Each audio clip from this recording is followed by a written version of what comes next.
Start.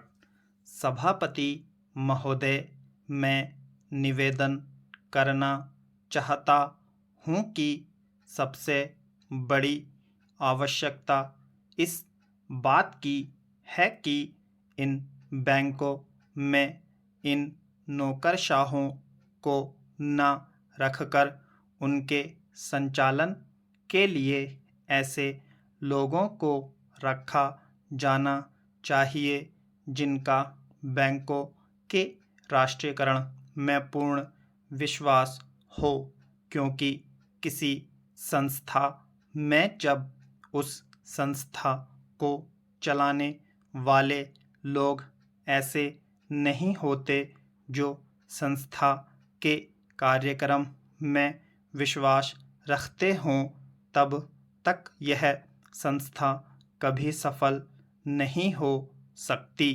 मेरा कहना यह है कि हमारे देश में सार्वजनिक उपक्रम जो असफल है, उसका सबसे बड़ा कारण यही रहा है।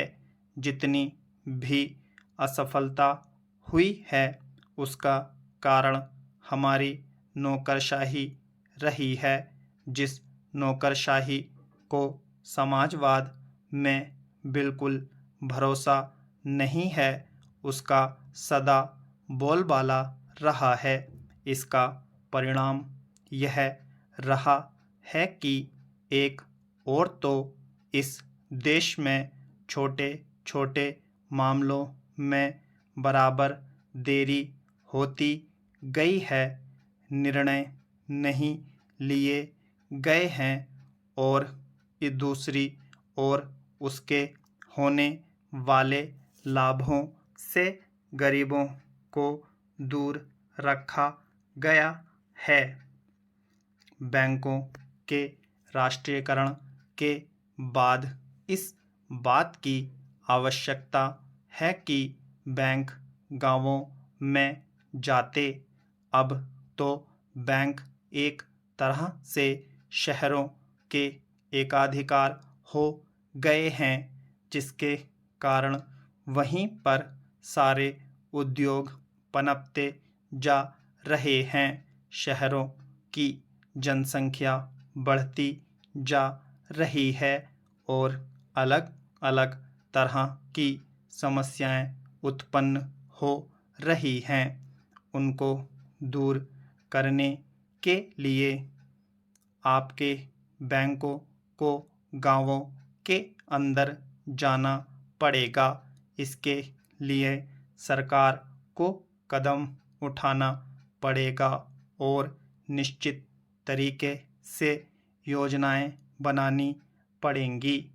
निश्चित निर्देश देना पड़ेगा जिसके आधार पर बैंकों का ज़्यादा से ज़्यादा लाभ गांवों और उन कस्बों को हो जहां अभी तक लोगों का काफ़ी विकास नहीं हो पाया है।